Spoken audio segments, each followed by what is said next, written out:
Lo dijo él. A primera hora. Muy bien, seguimos 7:45. El presidente de la República, Daniel Noboa Sin, hace pocos días, hace 4 días en realidad, hizo un anuncio desde su gira internacional en España. Ecuador camina hacia adelante, había dicho el presidente. $1.000 millones en inversión directa en energía y autos eléctricos con $10 de matrícula. En una publicación en su cuenta de Instagram, Noboa anunció que los carros eléctricos pagarán $10 para la matrícula de cada unidad en el Ecuador. Argumentó que la medida contribuirá a cuidar el medio ambiente y disminuir el consumo de gasolina. Esta medida, como todo ocurre en el país, ha generado sus apoyos, pero también sus críticas. Uno de los sectores que apoya esta medida es la Cámara de la Industria Automotriz Ecuatoriana, SINAE, cuyo director ejecutivo, David Molina, está en nuestra cabina, en nuestra mesa de trabajo, para justamente comentar este detalle. ¿Cómo le va, David? Le saludo a la distancia. Bienvenido, buenos días. Buenos días. Buenos días, Fabricio. Un gusto saludarte a la distancia también. Gracias a usted por la gentileza de acompañarnos junto a Andrea en este espacio. A ver, ¿por qué la SINAE, la cámara que usted lidera, respalda este anuncio del presidente respecto de la reducción de la matrícula a un valor simbólico de $10? Bueno, lo que hay que entender aquí es que el mundo, digamos, en el ámbito automotriz camina hacia un cambio tecnológico importante y que básicamente tiene que ver con la electromovilidad.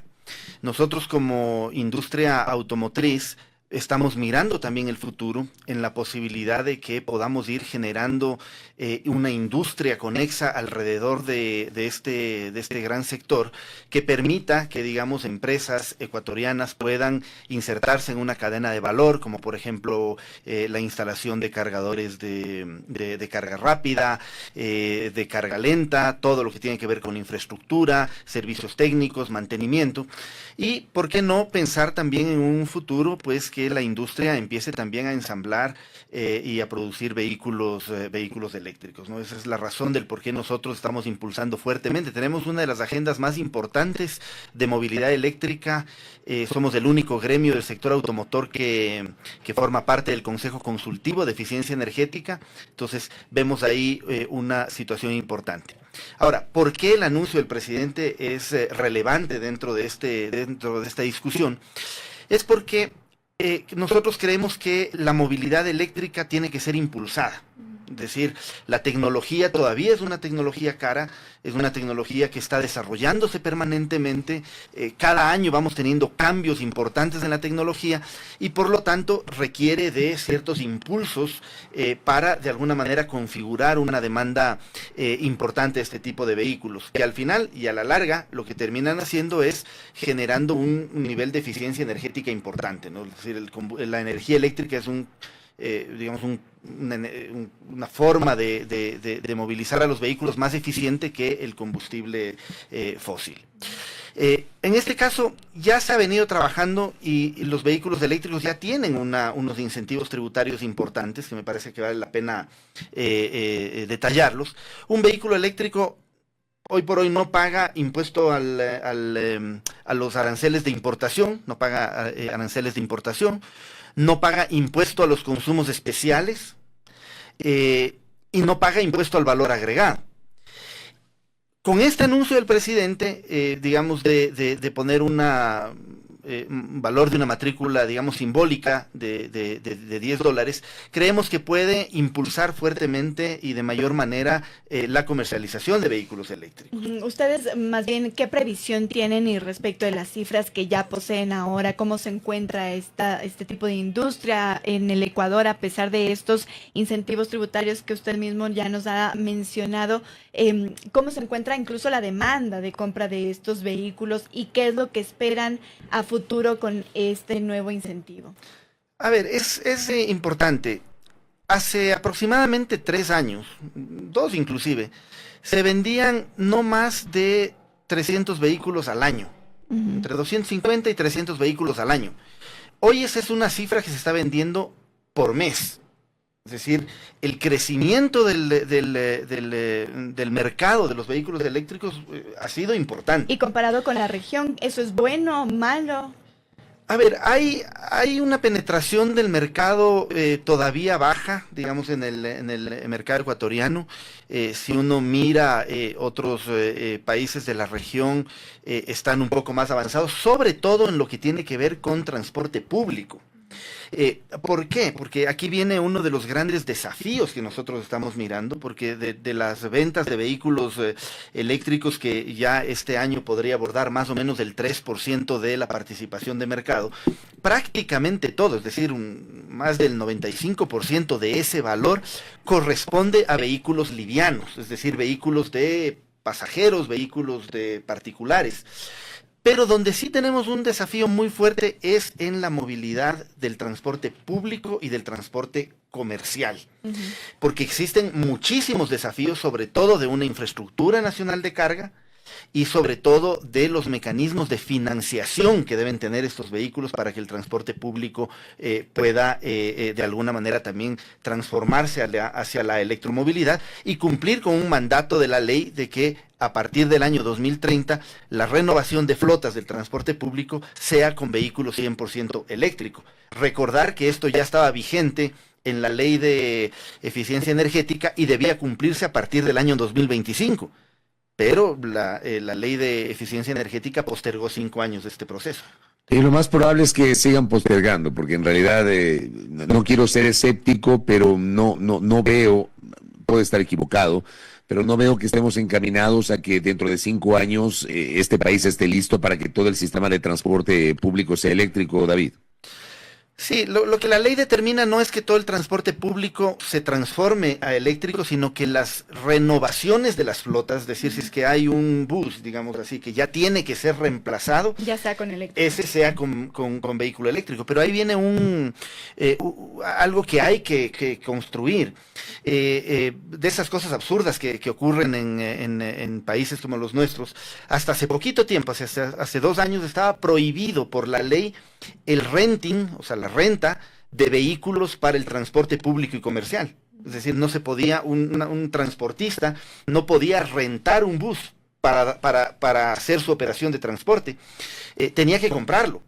Entonces se asustaban cuando decían, oye, hay que comprar buses eléctricos, dado que un bus eléctrico puede tener un costo más elevado que un bus a combustión, y dado que no hay mecanismos de financiamiento que estén operando firmemente para que un transportista pueda comprar un bus eléctrico, nosotros trabajamos fuertemente en una agenda legislativa y logramos en la ley en una de las tantas reformas a la ley de transporte y tránsito, que se elimine esa prohibición.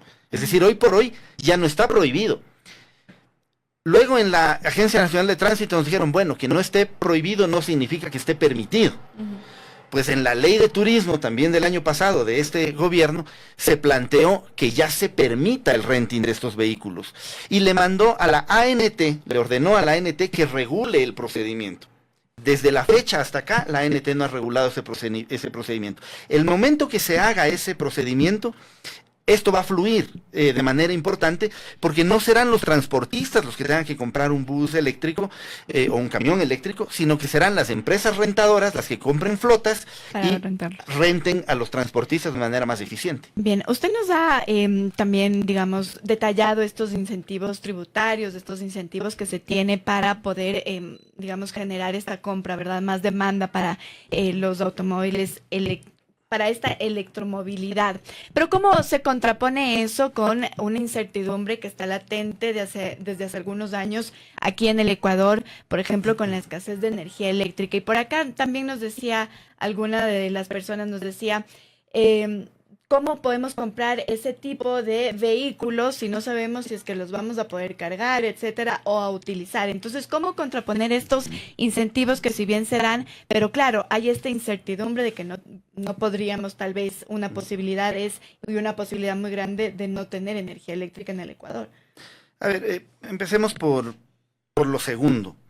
Estos vehículos hoy por hoy, dada la ausencia de una red nacional de carga, que es uno de los déficits, digamos, que tiene el país y que hay que trabajar, y para eso también tenemos un plan y unas propuestas que estamos haciendo.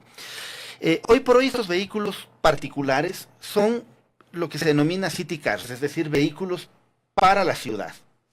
¿Por qué? Porque un vehículo más o menos en promedio, digamos, esto va a depender mucho de la configuración, de la marca, del modelo, más o menos tiene una batería de unos 50 kilovatios, y más o menos la autonomía real que le puede dar estos vehículos puede ser unos 350 kilómetros por carga, digamos, ¿no es cierto?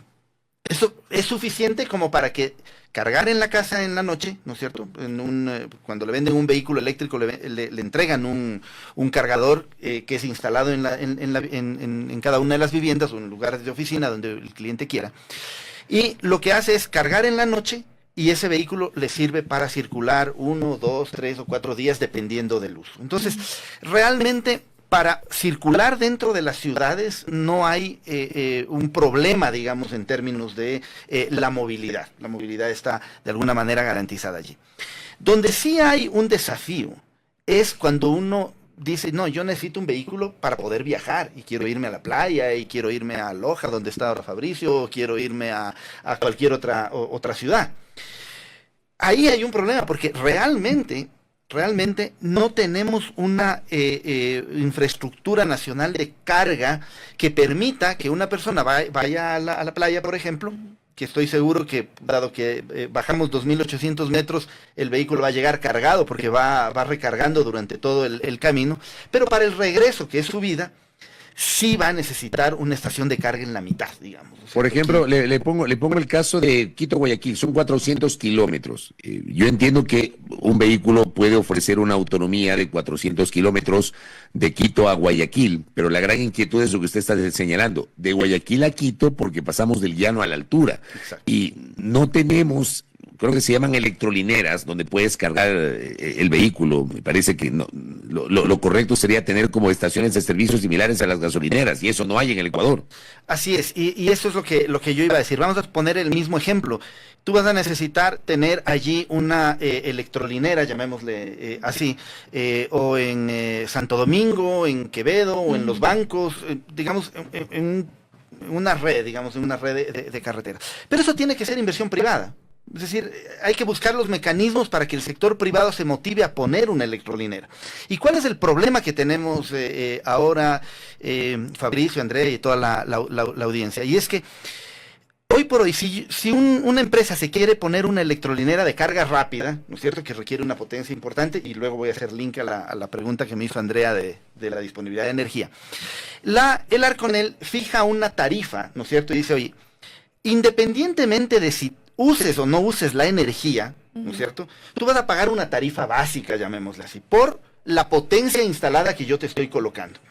Y esa potencia instalada, es decir, yo pongo una electrolinera, cargues o no cargues, uses o no uses, tú me vas a pagar entre $250 y $400, dependiendo de la potencia, dependiendo el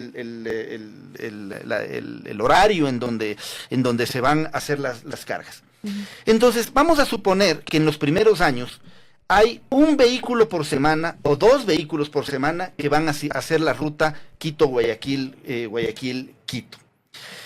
Si esos 2 vehículos van a cargar en esa estación, en esa electrolinera, y se va a cobrar 25 centavos el kilovatio hora en una batería de 50 kilovatios, es decir, alrededor de unos $15 más o menos la carga, llamémosle así. Pero el que puso la electrolinera y que cobra esos 25 centavos tiene que pagar $400, usen o no usen. Entonces, eso limita la inversión privada. ¿Qué le hemos propuesto, qué le estamos proponiendo al gobierno, al Arconel? Es, oye, en los primeros años, ¿no es cierto?, no cobres la potencia instalada, sino en la proporción del uso de la energía. Es decir, no los $400 si es que has cargado 2 vehículos al mes. O sea, cóbrame los $400 si se han cargado los suficientes vehículos. Y el siguiente año podemos ir subiendo esa categoría hasta que podamos tener un mecanismo más real. Entonces, este anuncio del presidente, ¿por qué para mí, Fabricio y Andrea, es muy importante el anuncio del presidente? Es muy importante lo de los $10, que termina siendo muy simbólico en el proceso, pero es el mensaje el que yo quiero rescatar. Y ojalá este mensaje del presidente sirva para que las otras autoridades del gobierno, en este caso la ANT, que tiene que regular lo del renting, o el Arconel, que tiene que regular las tarifas de las potencias para las electrolineras, entiendan hacia dónde está apuntando el presidente la política de transición energética y se orienten para poder articular la política de una manera más adecuada. Ahora, sobre la pregunta de Andrea de la energía eléctrica y la crisis energética. Es interesante mirar los números, porque la venta de vehículos eléctricos se dispara, digamos, bueno, en los niveles que están, es decir, tampoco es que estamos llegando a unos niveles extremadamente altos, pero digamos se disparan por el crecimiento, precisamente en el año de la mayor crisis energética del país. Lo que vimos estadísticamente nosotros fue que el primer mes, el de la gran crisis, digamos, cuando nos cortaban la luz alrededor de 16 horas, allí hubo una caída de las ventas, pero que se recupera el siguiente mes y no deja de caer. ¿Y a qué atribuyen ustedes eso? Yo creo que la gente identificó que el problema de la generación de energía es algo que tiene que resolverse, es decir, no por los vehículos eléctricos, por el país, porque vamos a poner un símil a esta argumentación. Vamos a suponer que yo tengo una industria, cualquiera, que hace textiles, calzado, vehículos, acero, lo que sea. Y yo digo, voy a ampliar mi planta, voy a producir el doble. Y el gobierno o el país o alguien va a decir, no lo hagas porque no hay energía. Es decir, el país tiene que dar una respuesta a eso, ¿no es cierto? Es como decir, no nos compramos una cocina eléctrica porque estamos presionando a la red. Yo creo que el país tiene que resolver el problema de la energía. Y desde el punto de vista del consumidor, claro, identifica en su momento que si bien hay cortes de energía por horarios, pues le va a tocar hacer su carga en el horario distinto, en el horario que le corresponde tener energía. Pero creo que tenemos que ser positivos en el sentido de solucionar el problema de la energía, no limitando el acceso a las tecnologías, sino resolviendo el problema de fondo. Es decir, tenemos que resolver el problema de la generación, tenemos que resolver el problema de la transmisión. Y para eso hay otro programa que se podría destinar solo para eso, pero hay mucho por hacer en términos de la apertura al sector privado, al sector eléctrico, para que puedan solucionarse estos problemas. Sí. Fabri, solo en 30 segunditos para ya ir culminando, le robo la... Dele. El gremio que ha estado liderado por los importadores de vehículos también ha dicho que se debe extender este beneficio de los $10 de matrícula a los vehículos híbridos. ¿Ustedes se oponen a aquello? Absolutamente. Es decir, primero porque la visión es clara de la transición hacia la electromovilidad. La electromovilidad tiene que ser impulsada porque la tecnología es nueva y porque la tecnología todavía es cara y por lo tanto requiere incentivos. Pero nosotros hemos venido alertando desde hace un año, y en este mismo medio de comunicación que ha tenido la gentileza de siempre recibirnos, hemos alertado que el 80% de los vehículos híbridos que se comercializan en el Ecuador son vehículos a combustión que tienen una pequeña batería, que no significan un ahorro significativo en emisiones. Son los denominados mild hybrid, que la OMA, la Organización Mundial de Aduanas, ya ha instado a los países a que sean clasificados como vehículos a combustión. Entonces, dar un incentivo a un vehículo que prácticamente es a combustión es desvirtuar todo el objetivo de la política pública que está orientada hacia una transformación energética hacia 100% eléctrico. Una cosita más cortito, porque es un mensaje que me había escrito uno de nuestros oyentes, Pablo de los Reyes, dice: los nuevos híbridos con potencia basada en batería eléctrica, yo tengo, y menciona la marca, llevo 10.600 kilómetros en una sola tanqueada, vivo en Carcelén y siempre bajo a Cumbayá, es una maravilla. Me he ido a la playa ida y vuelta, dice. La autonomía híbrida, gasolina y batería son 1.200 kilómetros. ¿Esos son los vehículos a los cuales usted se refiere? No, es buena la aclaración. Sí. Lamentablemente no hay forma de establecer una distinción normativa entre un vehículo microhíbrido y un vehículo híbrido completo, o en el caso de la persona que ha mandado el mensaje, entiendo que se refiere a los vehículos híbridos enchufables.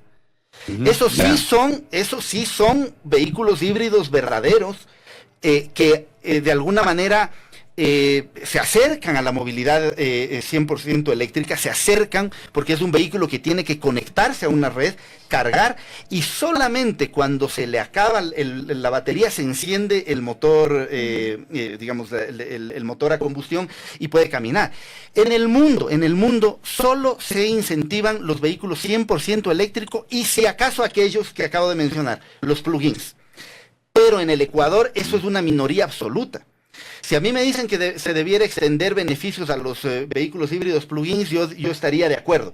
Pero el pedido que se ha hecho o que se ha planteado, digamos, por el gremio del sector importador, es ampliar hacia los vehículos híbridos en general. Y el 80% de los vehículos híbridos que se comercializan en el país son microhíbridos, son vehículos a combustión. Sería un error entregar un incentivo adicional a los que ya tienen, porque además ya tienen muchísimos. Correcto.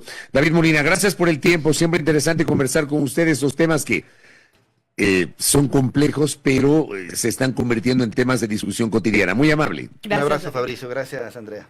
Gracias a David Molina, que ha estado con nosotros, director ejecutivo de la SINAE, la Cámara de la Industria Automotriz Ecuatoriana, aquí en A Primera Hora. Primera plana. Todas las noticias, todas las voces.